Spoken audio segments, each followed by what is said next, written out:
Technology काफ़ी तेज़ी से इंप्रूव हो रही है, चेंज हो रही है, एंड उसका इम्पैक्ट हर मार्केट में पड़ रहा है, तो स्टॉक मार्केट में तो पड़ेगा पड़ेगा। आप देखो पिछले कुछ समय में टेक्नोलॉजी जिस तरीके से चेंज हुई है, मतलब पिछले कई सालों में नहीं हुई जितनी पिछले कुछ महीनों में हो गई।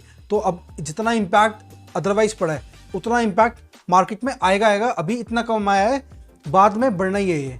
अब अगर हम देखें कि क्या क्या नए नए टेक्नोलॉजिकल ट्रेंड्स आ गए हैं, क्लाउड कंप्यूटिंग आपको पता ही है, AWS, आपका गूगल एंड माइक्रोसॉफ्ट एज्योर, ये सारे क्लाउड कंप्यूटिंग के सिस्टम्स हैं जिन पे मोस्ट इंटरनेट चलता है। Then big data analytics, and अब आजकल जो चल रहा है आर्टिफिशियल इंटेलिजेंस, इतनी ज़्यादा बूम पे है, इतनी ज़्यादा बूम पे है। ChatGPT आपने सुना ही है किस तरीके से तहलका मचा रखा है। तो जब ये टेक्नोलॉजिकल ट्रेंड्स आ रहे हैं तो ऑब्वियसली मार्केट में ये इम्पैक्ट लाएंगे। ये कोई गिमिकी प्रोडक्ट्स तो है नहीं।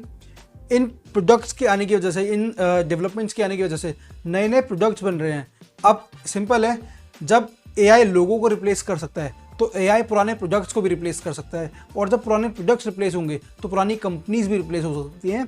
तो जो कंपनी में भी आपको लग रहा था आज से 3 साल पहले की ये तो लॉन्ग टर्म में चलेगी, क्या पता आज ना लग रहा हो, क्योंकि AI ने, अगर मैं सिर्फ एक ही टेक्नोलॉजी की बात करूँ, ऐसी बहुत सारी टेक्नोलॉजीज हैं, लेकिन AI ने ही क्या पता उस कंपनी का फ्यूचर संकट में डाल दिया हो।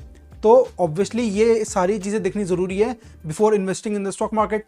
अब अगर IT सेक्टर की बात करें तो जिस तरीके से मैंने कहा कि प्रोडक्ट से कंपनी पे इम्पैक्ट आएगा, तो जो कंपनी अडेप्ट कर पा रही है उन चेंजेस को, या जिस कंपनी को फ़र्क नहीं पड़ रहा उन चेंजेस से, मान लो अब मैं किसी कंपनी का नाम नहीं लूँगा, लेकिन बहुत सारी ऐसी कंपनीज हैं जिनका काम था रिसर्च देना किसी भी इंडस्ट्री पे, किसी भी उस पर। अभी AI इतना नहीं आया, लेकिन जिस तरीके से, जिस डायरेक्शन में AI जा रहा है, वो रिसर्च वाली कंपनीज को, जो कंपनीज $multi-billion की हैं, उन कंपनीज को भी काफ़ी अच्छा इम्पैक्ट दे सकता है। तो वो हमें देखना है कि IT सेक्टर में एक तो इस तरीके से इम्पैक्ट आया है। दूसरा क्या आया है कि सिंपल है ना, कि अगर कोई भी, मान लो मैं कोई आपको सर्विस प्रोवाइड करता है या मेरा प्रोडक्ट था, अगर मैंने AI को यूज़ करके उस प्रोडक्ट को काफ़ी अच्छा इंप्रूव कर दिया, कि मेरी पहले उस पर जो कॉस्ट आ रही थी उसको करने की, वो आ रही थी मान लो 1000 रुपये, और मैं चार्ज करता था 2000 रुपये। अब AI की वजह से मेरी कॉस्ट हो गई 100 रुपये, लेकिन अभी भी मैं चार्ज करूँ मान लो 1500 रुपये, तो मेरा प्रॉफिट मार्जिन काफ़ी ज़्यादा बढ़ गया। तो इस तरीके से भी हमें मार्केट को एनालाइज करना है, क्योंकि अल्टीमेटली हमें इन्वेस्टमेंट अपॉर्चुनिटीज़ जो देखनी है वो तो उसी के हिसाब से देखनी है ना, कि कौन सी कंपनी हमें मैक्सिमम रिटर्न कमा के देगी और उसका हमें शेयर लेना है। That is investment. तो ये जो टेक्नोलॉजिकल ट्रेंड्स हैं उनका स्टॉक मार्केट में काफ़ी फ़र्क आया है, एंड जो इन्वेस्टर्स टाइम रहते ये जांच पड़ताल कर लेंगे कि कौन सी कंपनी इस टेक्नोलॉजी से, सिर्फ AI नहीं, ऑब्वियसली बिग डेटा भी है, ऑब्वियसली क्लाउड कंप्यूटिंग भी है, जो कंपनी इन टेक्नोलॉजी से बेनिफिट करेंगी उसमें यू शुड इन्वेस्ट। और जो कंपनीज इन टेक्नोलॉजी से ख़राब हो जाएंगी, ख़त्म हो सकती हैं, तो जिसमें आपको मे भी लग भी रहा हो कि हाँ ये बढ़ेंगी, तो वो यू शुड रियलाइज़ कि हाँ उनको मुझे छोड़ देना चाहिए। अब इसमें ऑब्वियसली चैलेंजेस भी हैं, रिस्क भी है। अब जितनी आपकी IT बेस्ड कंपनीज हैं उनमें सबसे बड़ा जो थ्रेट होता है वो होता है साइबर सिक्योरिटी का। अभी आपने देखा होगा एम्स हॉस्पिटल का सारा डेटाबेस हैक हो गया था। तो जब एम्स हॉस्पिटल का हो सकता है तो एक बहुत बड़ी कंपनी का भी हो सकता है।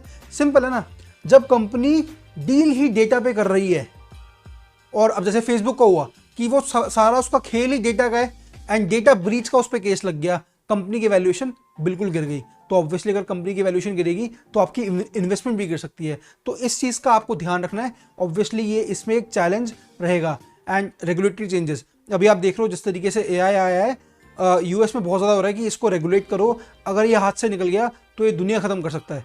तो मे बी आप जिस कंपनी में बेट कर रहे हो कि ये AI को बहुत आगे लेके जाएगी, अगर कोई रेगुलेटरी चेंज आ गया, गवर्नमेंट ने बोल दिया कि नहीं इसको बंद करो, इस पर नहीं करना, तो आपके तो पैसे गए ना।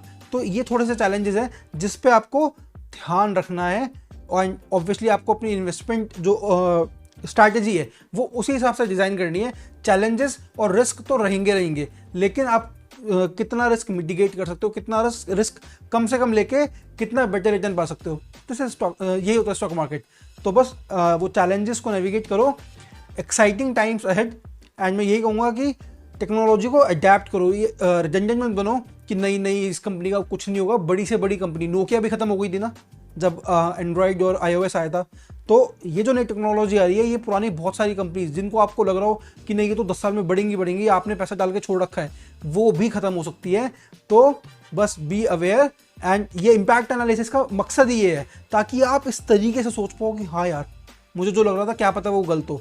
दोनों टर्म्स में, कि मुझे लग रहा था ये कंपनी बढ़ेगी, क्या पता ये टेक्नोलॉजी से गिर जाए, और मुझे लग रहा था ये कंपनी क्या ही करेगी, क्या पता टेक्नोलॉजी से बढ़ जाए। तो इस चीज़ से आप एनालाइज अच्छे से कर सकते हो।